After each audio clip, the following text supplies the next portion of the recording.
closely on gargoyles. He's not gonna kick her off, bro. It would be. I just don't see it, man. Y'all, I don't see it. I just don't see it. I'm going to deny the defense's motion to disqualify Miss Love. Please don't be biased and just wait to the very end. Meaning wait until Brian Steele makes his motion, wait until the new guy makes his motion, and wait until I can probably sift through it for you, and then let me know what y'all think. Let's go. You're going to be told that the lawyer's questions are not evidence. But that would do away with the unsworn witness rule. Every case, I have cases I cited to you from the 2nd Circuit, 3rd Circuit, 7th Circuit, 6th Circuit, 8th Circuit, 9th Circuit, 10th Circuit, 11th Circuit, U.S. Supreme Court, Georgia. Every one of them say the lawyer can't inject their personal knowledge as if they are vouching for it. And that's what Ms. Love did. It doesn't matter that you can tell the jurors that the questions of the lawyers are not to be used as evidence. The answer is that Ms. Love deliberately, intentionally, knowingly, and voluntarily injected herself to make her credibility as a prosecutor. You know, we value prosecutors. We all value prosecutors. They have tremendous power that we bend down to and say, we give you this power. And Ms. Love has wielded that power wrongly. And she has she's not asking questions. She's saying, me. Did you tell me? Did you send the communication? Here are all, she's holding text messages while she's doing that. Did you send communication? She is calling this witness, Mr. Adams, and the witness who has not yet been called, that it's not true. And I've never heard an objection except from this prosecutor where they put in evidence. Judge, this will not come into evidence. There's no witness to say that. That is testifying. And it needs to be explained. And I don't know why we're here. This was not my intention. And no, I didn't waive it. And we don't have to sit here. We don't lay in wait. Miss Love. Well, Bonner seems to indicate that that there was an objection made as to the unsworn witness. That's exactly what the basis for the objection was. You didn't make one. Yeah, but you got to read further in these other cases. I'm asking for Miss Love to become a witness. She enveloped herself. She's intrinsically intertwined for whatever reason in what she did in the case. I understand that she said that other people around her on the bench. Other people around does not mean that they were part of the communication. Other people around doesn't mean they heard everything. The telephone calls that Miss Love had, we don't accept that it was on a speakerphone with someone else there. She's texting the woman on New Year's, telling her what a great mother she is, what a symbol, I'm not quoting now, but a symbol of the community she is. You know, these are inappropriate, and lawyers aren't supposed to make lawyers the object of the trial. Miss Love made herself the object of the trial, tried to cut the knees out for Mr. Adams by saying he has no right to ask that question because there's no witness who will say it. Those are all the wrongs that the ethical code and the case law tell us to do. Did you discuss with Mr. Anderson that Jeffrey Williams was going to pay for the heroin that Buck had stolen from your apartment? Objection, Your Honor. That would be hearsay, and there is no exception for it. Number one. Unless, Your Honor, someone is on the list to prove that up, which there is not. There is. She cannot. Yes.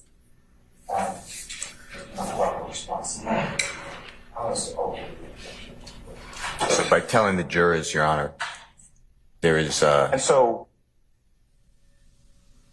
no one who can testify to that, whatever the exact words are. That is testifying in front of the jury. Number two is the exchange between Miss Love and Miss Bennett concerning what I believe to be text messages, understanding what the court said is under seal, which I never saw, but the way that the question is framed is, did Miss Bennett send communication? Yes, I sent that to Mr. Hamilton. And did you send a communication to anyone in the district attorney's office stating you did not care what the judge said, no one could make you testify, and did you give specific, explicit instructions as to what to tell the judge to do? Objection, No. I will rule the objection. Did you tell anyone in the district attorney's office that the judge could kiss your ass? No. I told Mr. Hampton to have the judge to call me so I could tell him I've been harassed. That's exactly what I said. Your Honor, permission to treat the witness pursuant to Brown? I'll allow. So, Your Honor, the way I heard the initial part of the question was, did you send communication to him, this attorney's office, with an explicit whatever message, whatever the words are. So, and target that. To answer your question directly, so those are 2 points that I'd like only Ms. Love can answer. Hey, yo, you. Can you subscribe and turn on that bell too? Because when you do, you're helping unbiased, independent news. Briefing, because I know Your Honor has digested that. But starting with the comment about Mr. Adams's question about Buck or whatever that was. So it's a hearsay objection, and then it was followed up with, hey, there's not going to be a witness on the witness list. That's the attorney. You agree that she shouldn't have said that? At best, it's a speaking objection, and if the remedy for a speaking objection, Your Honor, is disqualification, guess how many defense attorneys we have left?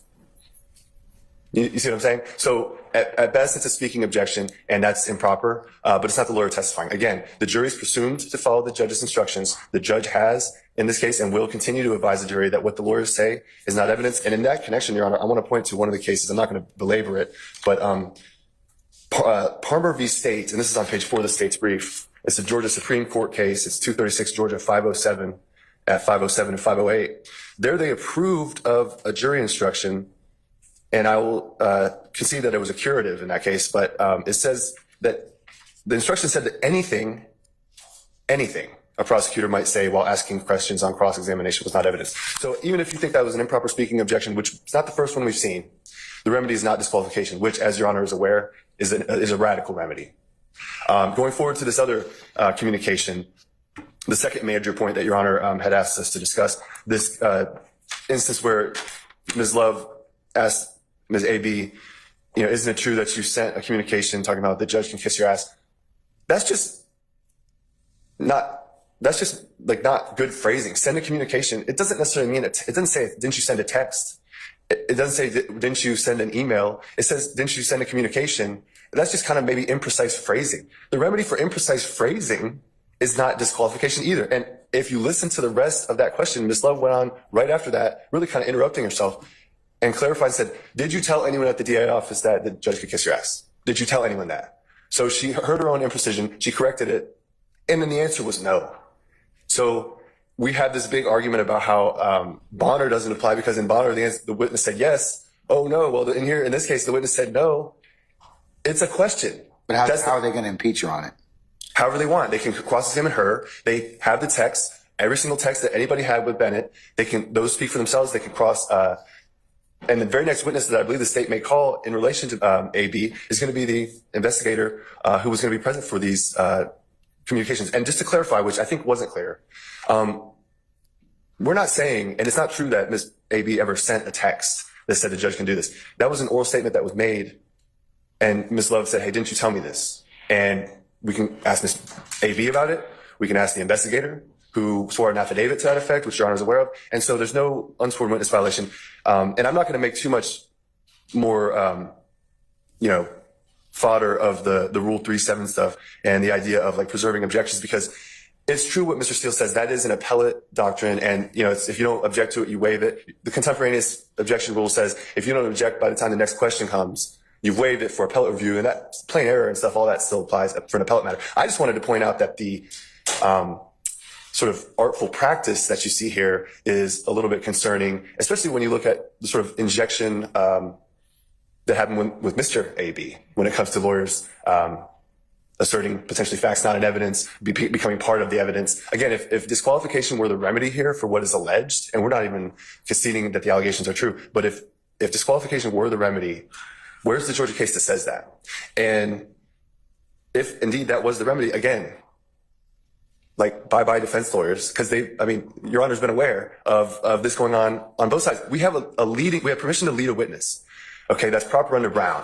When you're asking a leading question, it's always going to presuppose some sort of desired response. That's just the textbook way that works. The fact that we have communications with the state's witness prior to that state's witness testimony, and that somehow is being made into a disqualification grounds, That's just prepping a witness. That's just trial practice. You can't avoid that. You're going to have to communicate with your witnesses to get them up on the stand, especially difficult witnesses in high profile cases. So again, what the lawyers say is not evidence. The jury know that.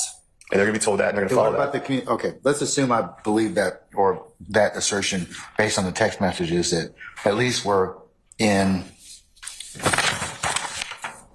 States 34 Alpha Alpha.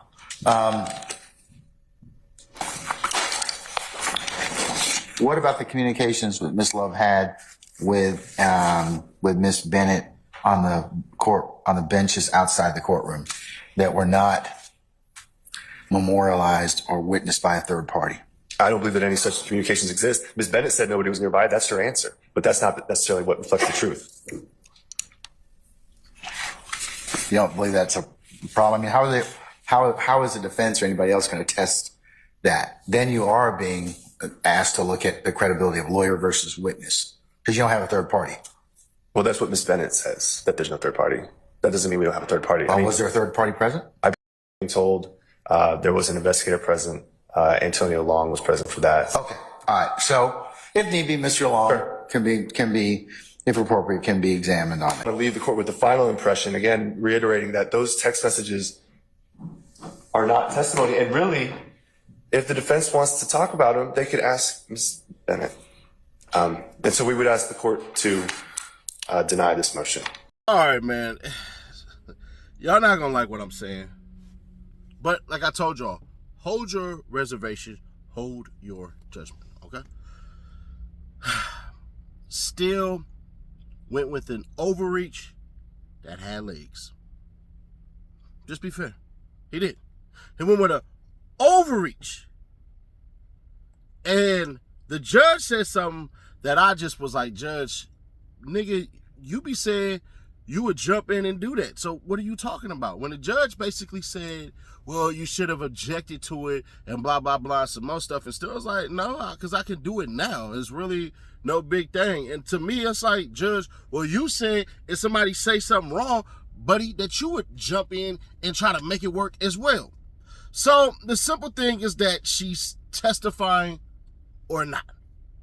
And the witness disagreed on what was said. Well, the key points in all of it, well, most of it, was that her telling the judge, kiss my ass, was supposedly heard. See, this is what pisses me off about Love, or Miss Love. You full of shit. You full of it. Because she said via communication, but never said how. She didn't say, you yelled out to me, you told me, you said. You see what I'm saying?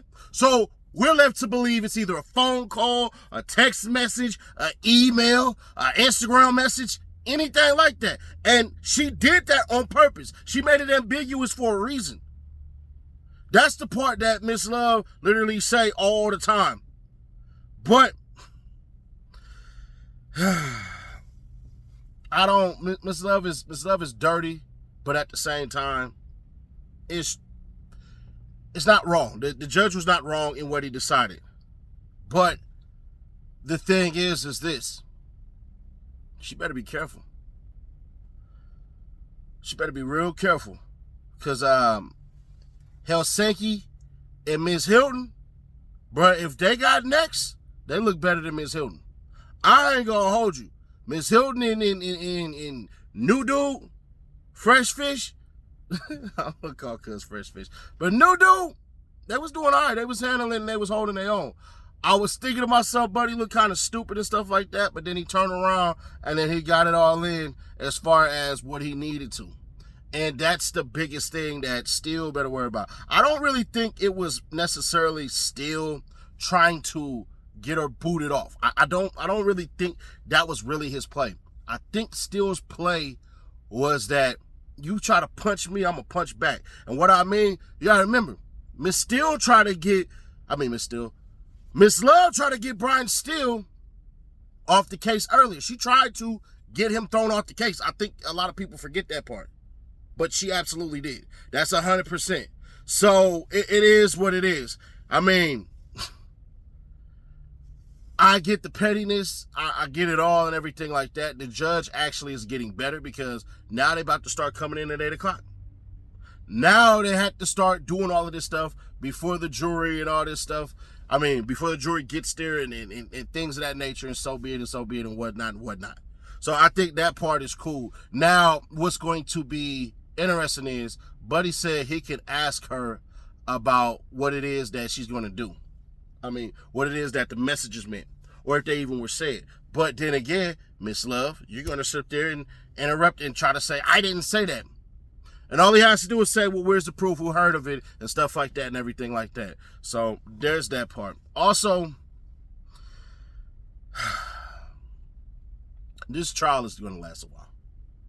We're definitely going to be in this until like next summer, it seems. But it's crazy because it has so many damn theatrics that I can't just sit up here and go, damn, bruh, we just going to miss it all. But long story short, bruh, it's getting better. It's moving along a lot better. It's moving at a faster pace. Still knows what he's doing. He went for an overreach, and he was supposed to. Some of y'all gonna be like, bro, you hate Brian Steele. You're not supposed to say that. No.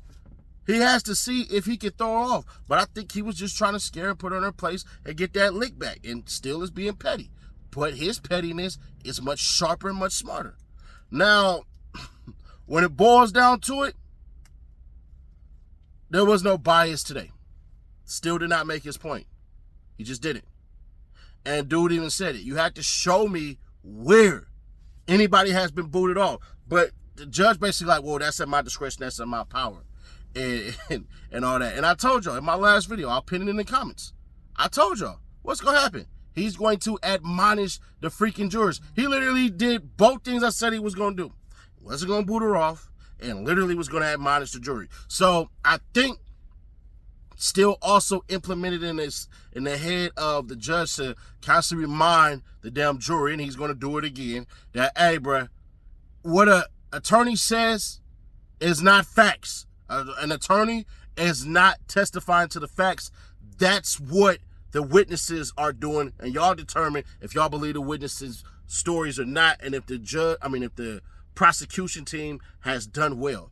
But I will say this, bruh. Still, I'll give it to him. He did good today. I was like, damn, bro, this nigga, he convinced me. But the judge always, and y'all, if you was in the comments there, you see it. The judge always says what he's going to do. Always. Literally always. The judge always freaking says what he's going to do. He basically told us that before it even started, like, yeah, bro, I'm going to go ahead and say that she can go ahead and continue. He basically told us that. If you don't believe me, go back and watch that 3-hour live stream and just do it that way, or believe the truth. Now, if y'all mad at me for telling the truth, then so be it. But if you function in what we got going on here and you're part of the Visionaries, man, hit that like button. Let's see if we can get it to 4K likes. And let me say something real quick, because I've seen it a couple of times in the chat and then like 2 or 3 times in the comments. I'm not dissing Cuff Boys when I say certain things about Cuz's channel. I'm not. What I'm saying is that we have such a good group here that, bruh, we're competing with channels that have 1 million or 2 million subscribers, and we only got 100K. So that's what I'm saying. If I wanted to say F little dude, I would just flat out say F little dude. But it's not that. It's not that I'm dissing, because it's like, bruh, you know, we doing this and we doing that, because I constantly get accused of stealing his content when it's like, bruh, I actively make sure I put it out before he does. That's just what it is. Now, if we link up and do some content, or me and Miss Sylvia do some content and stuff like this on the stuff, cool, I welcome it. But it ain't no diss towards dude. I would just flat out diss him. I have no problem with doing that. And in this space, when you create enemies, you get more followers. You just do, for whatever reason. But hey, we are 35K away from that $1,000 giveaway. So make sure you subscribe, turn on that bell, stay notified, and share to keep your people aware. Bro, I'm telling you, I think we're going to hit that fairly certain. Fairly freaking certain. We done already shot up about 5,000 subscribers anyways within the past 28 days. So there's that part. So at this rate, if we keep on going, it's going to be a couple of months because we just been growing and growing and growing and growing and growing, and that's all thanks to you guys. So if you want a fair chance or fair shot at getting $1,000, just subscribe, turn on the bell, stay notified, and share to keep your people aware. And if we just keep on growing at that rate, bruh, and we keep on getting like I think I might start doing it every 50,000. We'll do just $500 giveaway. I think that's what we're gonna end up doing once we hit that 200K, depending on how fast. Now, if we hit 200K by the summer, by July, shit, we might give away that 100K, and then I might give away another gang station or something like that, because it just is what it is. But y'all know what to do. I'll catch you on the next one.